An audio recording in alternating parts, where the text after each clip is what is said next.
aktif di usaha ini, banyak sekali teman. Bahkan tiap malam ngopi 15 orang, 10 orang, 5 orang paling sedikit. Tapi sekarang di saat network marketing, di saat saya mulai usaha baru, tapi teman-teman yang sekarang ini yang satu mindset semua. Nah itu. Tapi kalau sekarang grup ya. Nah, kalau sekarang mungkin dengan teman yang lama yang beda mindset, mungkin mereka mindset tidak seperti kita lah. Tapi kita akan dempet juga. Pasti. Berinteraksi, bangun hubungan. Pasti. Bangun hubungan. Jangan sampai nanti pas kita sudah terbang, siapa tahu jatuh. Kita juga nggak menginginkan hal buruk sih, tapi setidaknya kita nggak meninggalkan kesan betul. bahwa kita berubah. Kita hanya ingin berubah menjadi lebih baik. Kalau itu nggak bisa diterima sama kalangan kita yang dulu, yaitu sebenarnya hak mereka menilai. Betul. Tapi kita punya keputusan atas hidup kita sendiri kan. Kita apa yang kita pikirkan. Pasti kita apa yang kita pikirkan. Sebenarnya ke Tuhan pun seperti itu. Betul. Kalau dari leadership sendiri, apa bukan quotes lah ya, wejangan-wejangan yang paling kena nih di hati, yang sebelumnya dulu sebelum join kita nggak tahu tentang itu, ternyata begitu dikasih tahu, oh bisa ya ternyata begitu, atau oh begitu ya cara kerjanya. Tentang leadership, tentang kepemimpinan. Itu satu ya kan.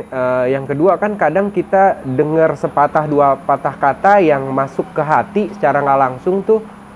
Mulai dari yang sifatnya entah itu seminar, tapi pas lagi ngobrol biasa, kadang random lah. Itu ibaratnya datang dari alam aja gitu pesan itu. Oh itu, yang buat kita terus semangat. Itu satu, menjadi lebih kuat atau lebih tekad. Yang di dulunya kita nggak mengenal kata itu, nggak mengenal kalimat itu di hidup kita. Gitu. Jadi saya kasih tentang resiko ya. Oke. Ini risk management. Jadi risiko terbesar. Kebanyakan orang takut risiko. Tanpa mereka sadari, risiko terbesar datang di saat kita tidak mengambil risiko. Oke. Nah, masuk akal. Iya, risiko terbesar kadang di saat kita tidak mengambil risiko. Jadi terkadang orang takut dengan risiko-risiko kecil. Tanpa mereka sadari itu memang kalau kita ingin aman, kita harus mengambil resiko. Jadi jangan pernah takut dengan resiko. Cuma saya dapat. Jadi apapun yang saya lakukan, ini pasti ada resiko. Pasti apapun itu. Bahkan sekarang pun banyak resiko. Di saat kita nggak ngapa-ngapain juga, pasti resiko itu ada. Padahal nggak ngapa-ngapain. Betul. Cuman di era informasi digital nih, yang sekarang ibaratnya kita bisa mengakses informasi sebegitu derasnya. Kalau kita bicara motivasi, banyaklah quote-quote motivasi ini dan itu. Betul. Cara kita menyaring yang tepat untuk diri kita, itu seperti apa idealnya. Walaupun setiap orang nih punya cara yang masing-masing.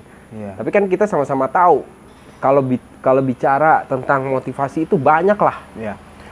Yang membuat orang terpengaruh dengan kita gitu Mas. Yang kita bisa memfilter, oh motivasi ini yang cocok buat gue. Oh yang ini yang buat orang lain. Karena kalau semuanya mau kita aplikasikan, kadang berat juga bro. Kalau kita ini tinggal kita memilah dan memilihnya. Kalau motivasi untuk kita diri sendiri, ya emang kita apapun yang kita lakukan, kita harus introspeksi diri yang terbaik. Introspeksi diri. Itu jadi, poin yang menarik. Jangan pernah mengajari kalau belum diri sendiri yang melakukannya. Setuju. Jadi apapun yang kalau misalnya leadership yang tadi kepemimpinan. Jadi kita mengajari orang. Kalau orang baru kan nanti di saat kita di jalur kita, mereka jalur kita. Jadi apa yang kita lakukan itu kita terapkan kepada mereka. Jadi kalau kita baik, tim pun mengikuti baik. Tapi kalau kita buruk, kita kurang konsisten, ini tim pasti kayak gitu juga. Nah kayak gitu. Jadi di network marketing ini tim melakukan apa yang kita lakukan. Itu aja. Pengen jadi bos apa pengen jadi leader? Leader. Kalau bos saya tidak mau. Oke. Karena kalau bos pasti ada anak buah. Tapi kalau leader nih kita mendidik pemimpin di bawah. Tidak mendidik anak buah. Gitu. Karena banyak perselisihan. Dulu gue pernah bikin satu video juga tentang itu antara leader dan bos. Di saat gue bilang mendingan jadi leader ketimbang bos, karena kalau bos banyak lah. Mau bos bawang juga bos gitu. Ya, tapi bos. kalau bicara leader emang dia seseorang. Ini orang terpilih. Cuman banyak orang menyalahartikan leader yang kita maksud ini kayak leader-leader di perusahaan. Padahal leader yang kita maksud adalah pemimpin secara general nih, mulai dari untuk dirinya, untuk kalangannya, untuk kaumnya. Bukan leader yang dipilih oleh perusahaan gitu. Oh, kamu sebagai leader deh. Gini, perbedaan bos dengan leader. Kalau bos, dia cuma bisa menyuruh. Cuma bisa menyuruh aja, misalkan si bos duduk, ngopi, rokok, kan? Anak buahnya disuruh, dia duduk. Tapi kalau leader, dia dulu ke depan, misalkan ada perang. Betul. Ada perang. Kalau bos, suruh anak buahnya ke depan untuk perang duluan. Tapi kalau leader dulu ke depan. Leader dulu ke depan, baru nanti ada buahnya. Pas melihat, oh leader saya, bos saya bala bantuan sudah ke depan, jadi kita ngapain lagi di belakang? Langsung ke depan. Ya, itulah yang sangat luar biasa dari leader. Dia mencontohkan dia dulu, baru anak buah ikut. Dan penghormatan pun terjadi kepada leader beda dengan penghormatan kepada bos. Iya, betul. Bos selama kita digaji aja. Iya, digaji aja. Tapi kalau leader di saat dia nggak jadi siapapun lagi, betul. Kita masih respect sama dia kayaknya. Gitu. Karena kita mengenang jasa dia. Iya, itu yang membedakan gitu. Nah, itu yang sangat hal emas yang terjadi di salah satu network marketing. Betul, itu langsung berdampak tuh. Walaupun kepemimpinan ini bisa dididik nggak sih, atau bisa dibentuk nggak? Atau emang seorang leader emang terlahir sebagai leader aja? Itu semua bisa dididik. Bisa. Tapi tergantung sama orang yang kita didik. Ya. Karena kebanyakan juga beberapa tim dari saya, tim yang kita didik ini tidak mendengar apa yang kita arahkan istilahnya. Ya. Jadi dia tidak pernah terbentuk. Kalau emang dia tidak mau melakukan apa yang kita suruh. Nah, itu dia. Ya. Jadi kalau emang tidak melakukan apa yang kita suruh, itu walaupun 5 tahun ke depan tidak pernah terjadi. Tidak pernah terjadi. Berarti ketemu dong tipe-tipe yang memang downline-nya kita yang emang nggak bisa dibentuk. Udah kelihatan nggak dari awal tipe-tipe banyak karakteristik orang seperti itu? Banyak. Karena orang yang baik susah ditemukan. Orang yang baik ya? Mutiara aja kita harus menyelam ke bawah. Dalam lautan baru bisa kita dapat mutiara. Jadi susah. Orangnya baik, ini perlu kita cari dengan orang yang banyak. Ya. Gitu dia.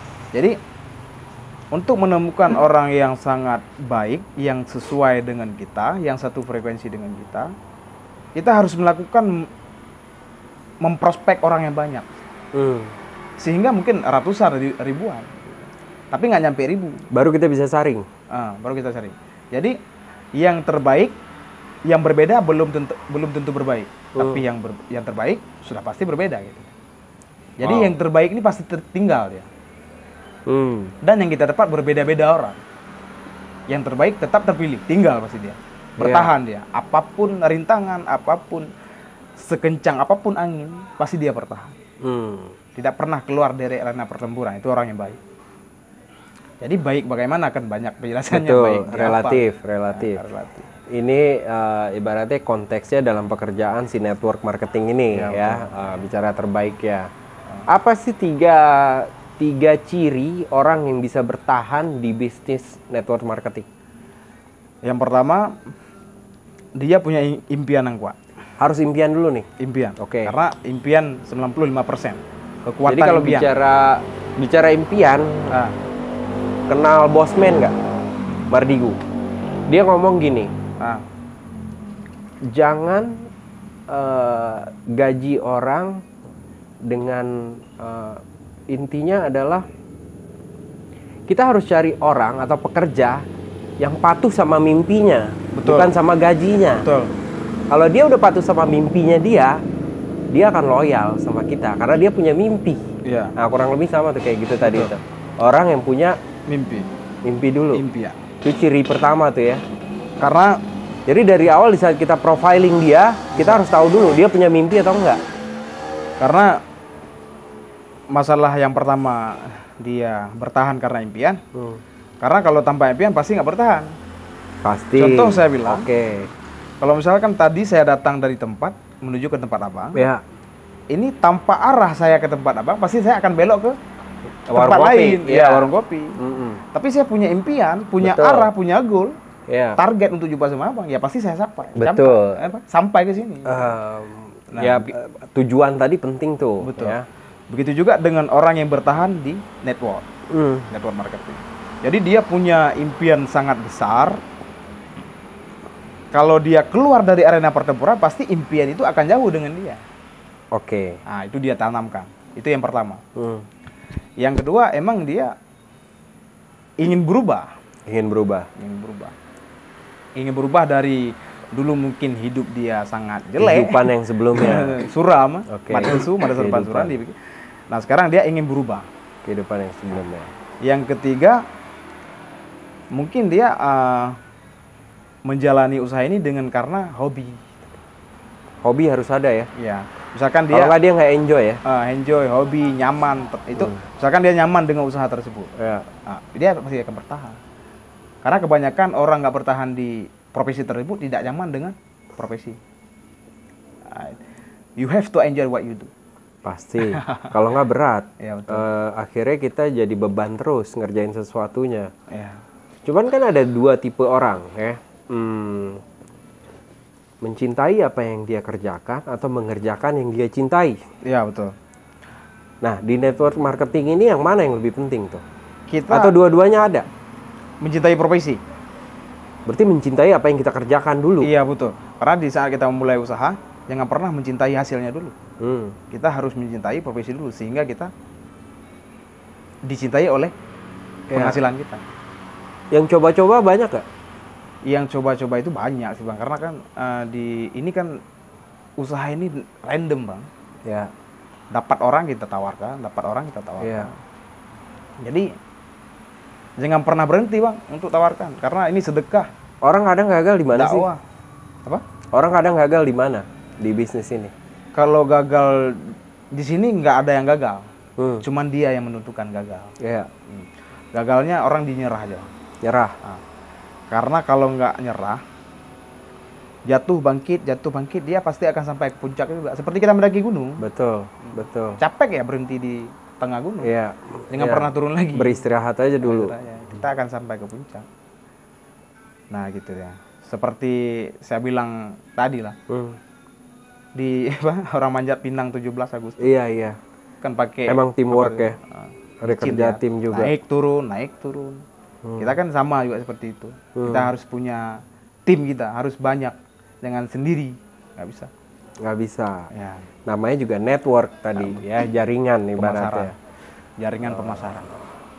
Berarti kalau kita memulainya lebih awal atau lebih muda sama memulainya agak telat atau udah tua, ada perbedaan nggak?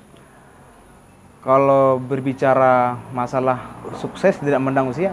Oke. Nah, apakah kita tua? Tapi jam terbang mempengaruhi nggak? Itu makan waktu sekitar apapun usaha 5 tahun. 5 tahun. 5 tahun. Jadi paling lama 5 tahun. Paling cepat setahun 2 tahun. Ada juga. Yang gila kali dia presentasi orang, dapat presentasi. Daftar nama di mana dia kupas, jumpa sama orang satu dia kupas daftar nama dia. Yang penting kan kita bangun orang. Tidak capek bangun orang. Itu bakat bukan? Apa? Bakat bukan itu? Atau emang dia beruntung aja atau emang dia fokus aja? Enggak, banyak orang yang emang berbagai latar belakang di sini. Ada juga yang introvert, tidak berani berbicara dengan orang-orang yang belum dia kenal. Ya. Tapi sesudah dia tergolong ke dalam network marketing, dia akan berkembang cara berbicaranya, cara berinteraksinya, Iya sih. cara memandang orangnya, tidak takut. Iya sih. Nah, ilmu yang sangat luar biasa menurut saya. Persistensi sih, kebanyakan mereka itu persistensi. Iya. Termasuk kalau kita kemarin ngikutin soal si John LBF, itu kan termasuk orang yang persistensi. Iya, Kalau kita dengar podcast dia, ya. John LBF. Ibaratnya dia tiap hari nyebar brosur di tempat yang sama sampai jebol. Iya, betul. Dengan muka tebal dan segala macam. Dia kan latar belakang dia kan sangat sulit juga dulu. Sales dan segala macam. Oh, itu penting juga ya. Ibaratnya kadang orang kalahnya di situ ya. Betul, Bang. Padahal dikit lagi dia nyampe sebenarnya. One more step, satu langkah lagi. Jangan pernah mundur. Biasanya begitu Gas tuh. terus, gitu ya. Pada saat dia mundur itu padahal udah nggak jauh. Iya. Karena saya dapat di salah satu jetma, dia mengatakan dalam quote dia, seseorang memperjuangkan pekerjaan istilahnya. Seseorang memulai usaha yang dia rasa mungkin hari ini sangat sulit. Ya. Besok sangat sulit. Ya. Hari ini sulit, besok sangat sulit, akan tetapi lusanya sangat indah. Bisa begitu. Tapi sayangnya banyak orang yang hilang di hari esok. Ya. Kenapa hilang di hari esok? Karena besok sangat besar tantangannya.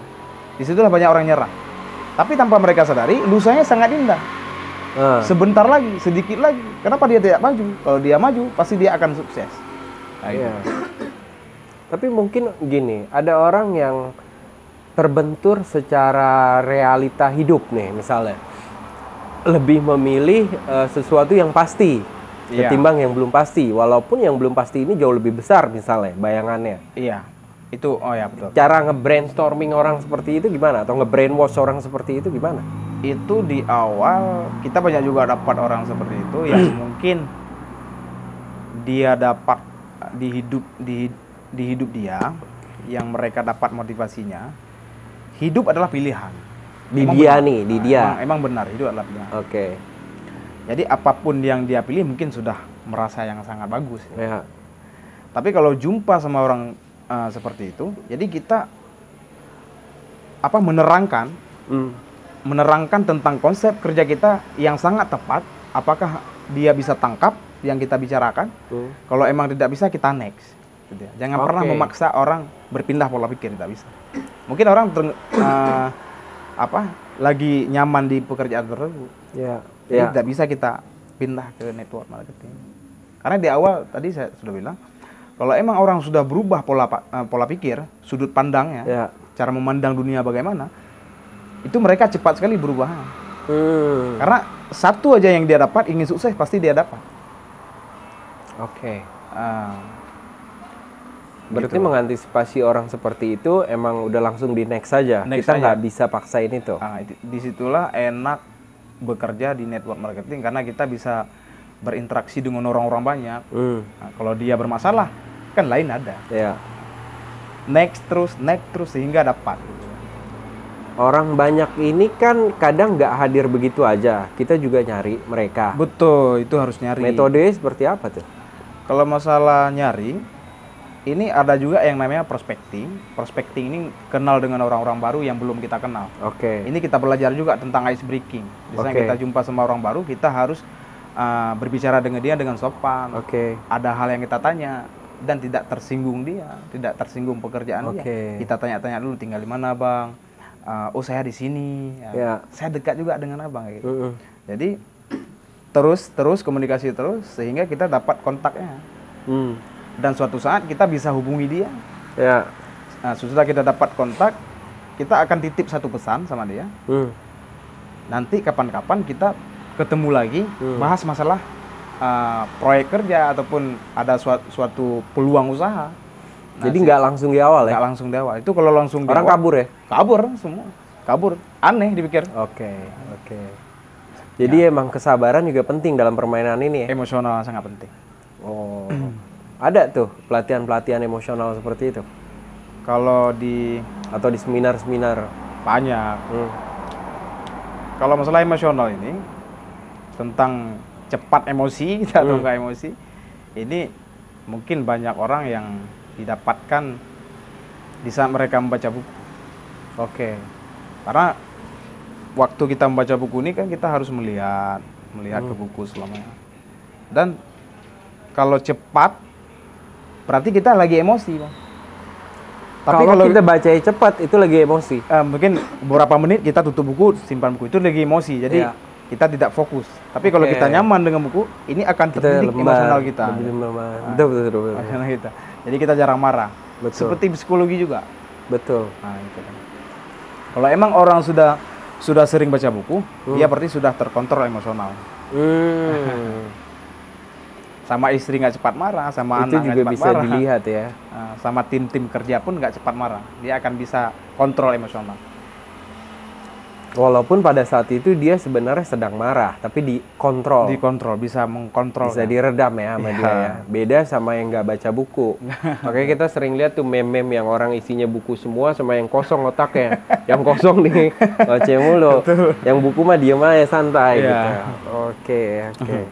Terus kalau untuk generasi muda nih, Ya. yang hilang hari ini apa sih? Semalam nih gue lagi ngobrol-ngobrol sama bini tuh tentang kita generasi-generasi yang dulu lahir pada saat digital belum semasif ini, teknologi belum sedahsyat ini. Yang dulu kita kalau main beneran main, nggak megang handphone, kalau kemana-mana ibaratnya camping ini nggak sibuk dengan kamera, nggak sibuk dengan konten. Bayangin hari ini, semua orang kayaknya setiap momen ingin dikontenin, entah untuk diri sendiri, entah untuk orang lain. Sehingga keakraban itu hilang.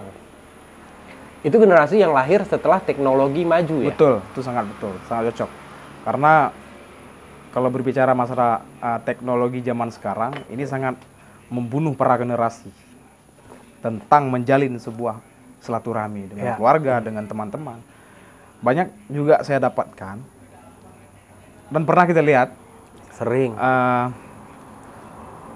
Sebuah pasangan, dia mungkin lagi nongkrong di salah satu kafe, mungkin lagi nongkrong di rumah, lagi istirahat di rumah, lagi baring-baring di rumah. Mereka asik bermain handphone. Dengan gadgetnya masing-masing. Jadi, romantisannya nggak ada lagi. Interaksinya hilang. Jadi, dulu sebelum viral gadget, sebelum viral handphone, di saat mereka di rumah pasti dia berbicara nyaman, interaksi, komunikasi, sehingga hubungan mereka bertambah akrab gitu ya. Nah sekarang sangat bahaya. Bahkan duduk di orang, misalkan kita ini baru kenal, kita baru kenal, lagi duduk di warkop. Kalau kita punya gadget, kita asik pegang gadget. Lebih memprioritaskan kepala kita ke gadget, bukan untuk kita berbicara dengan teman. Mendekatkan yang jauh, menjauhkan yang dekat. Betul, itu HP. Itu secara psikologis berpengaruh banget kok ke kehidupan generasi muda saat ini yang mereka lahir setelah adanya internet dan teknologi masif. Sangat mungkin mental itu dengan mental orang yang sebelumnya berbeda, mulai dari gampang menyerah, ini itu segala macam. Masalah dengan teknologi sekarang jadi kalau menurut saya Bang, masalah teknologi yang sekarang sangat besar, sangat canggih. Ini ada juga kalangan yang emang tersesat dengan teknologinya. Tapi ada juga kalangan yang emang dia bisa mengarahkan teknologi tersebut ke hal yang benar. Misalkan memaksimalkan. Misalkan kita punya handphone.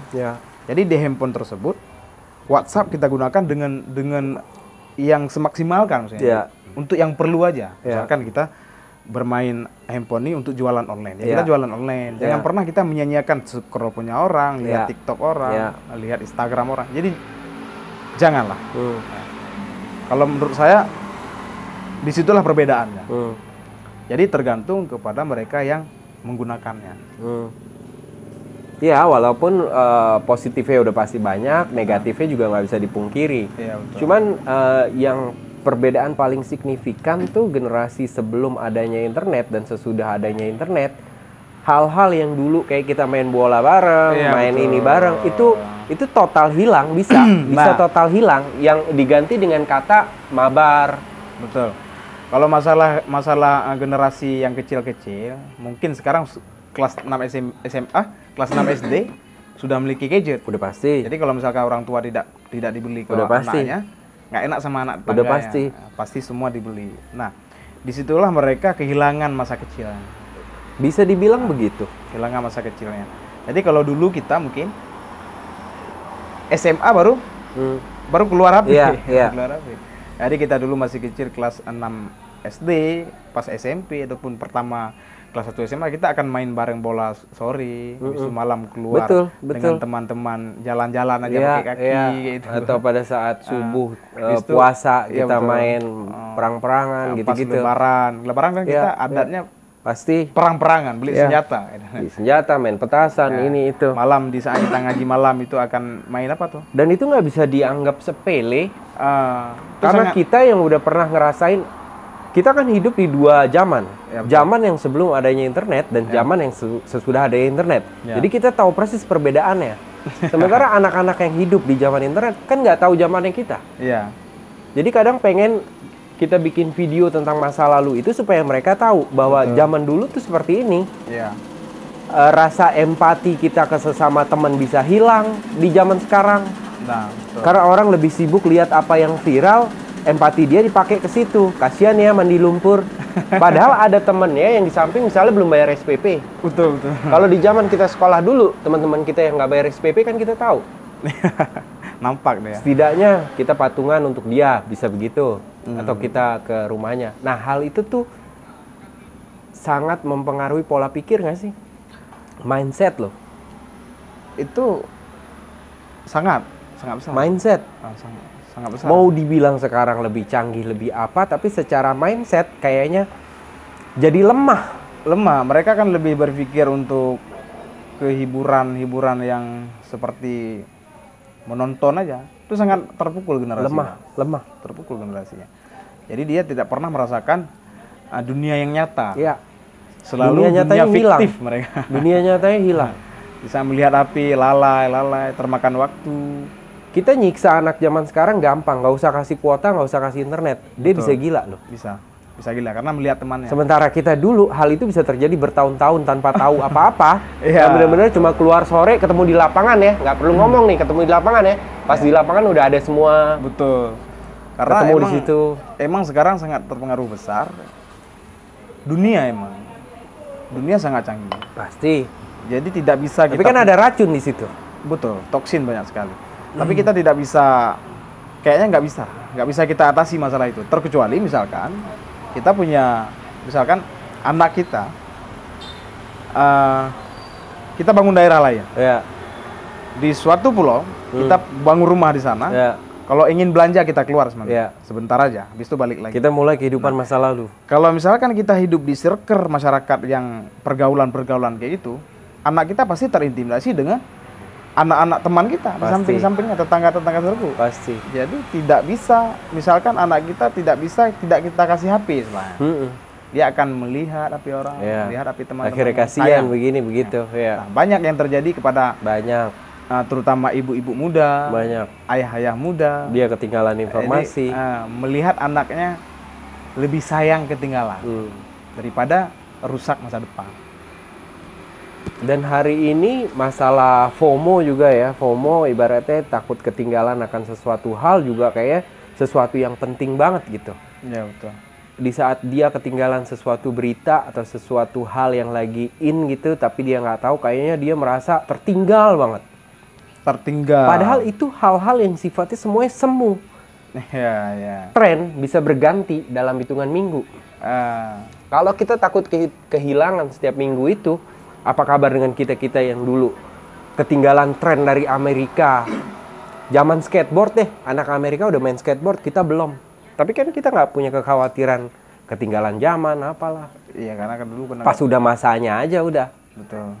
Karena dulu kita tidak pernah berpikir hal tersebut karena tidak pernah nampak di media. Iya. Sekarang kan sudah memegang gadget semua, sudah melihat media apapun yang terjadi. Semuanya jadi kayak kekhawatiran yang berlebihan ya sih. Iya, betul. Dan itu secara mental sakit sebenarnya. Setuju nggak setuju ya? Boleh mungkin disurvei generasi masa dulu sebelum internet sama generasi setelah internet. Ya, emang plus minus. Tapi kayaknya secara ketahanan mental anak-anak zaman dulu jauh lebih bisa dites lah mentalnya gitu. Iya, sangat jauh bedanya. Sayang generasi sekarang yang emang fokus di gadget. Baru kecil kita kasih HP, main game. Yang pertama rusaknya di mata. Udah Itu pasti EQ. hampir semua tuh. Nah, EQ dia akan lemah. Habis itu kan ya di gadget ini kan punya radiasi ya. Ya. Nah, bahkan anak kecil saat tidur terkadang orang tuanya lupa memindahkan HP di samping dia. Radiasi. Itu sangat besar masalahnya. Radiasi itu kan racun ya. Pasti dong. Oke, udah hampir sejam juga kita ngobrol guys. Thank you banget tadi. Semoga wejangannya, obrolannya itu bisa diserap sama yang sedang membutuhkan. Iya. Karena kita semua sebenarnya butuh motivasi kayak gitu setiap hari bahkan. Karena tingkat emosional kita ini kan up and down ya, naik turun ya. Naik turun. Kadang ada kalanya di saat kita scroll itu yang bisa membuat kita lebih kuat atau bisa lebih lemah. Jangan kayak Fajar Set Boy gitu ya, apa-apa gitu kan. Kita manusia ada Next lupa, ada time. teringat. Next time kita akan ngobrolin hal-hal viral yang lebih ringan. Ini perdana nih, emang harus berat nih supaya profilingnya, backgroundnya seperti apa, jadi dapet gitu. Siap. Ya, thank you Adi, thank you for watching juga buat yang nonton. Thank you. Jangan lupa produknya dibeli, nanti gua sematkan. Ya, produk nanti DM aja di YouTube. Oh iya, ada IG-nya. Di Instagram. Nanti masukin IG aja. Thank you guys. Thank you. Assalamualaikum. Waalaikumsalam. I will stay and fight as long as I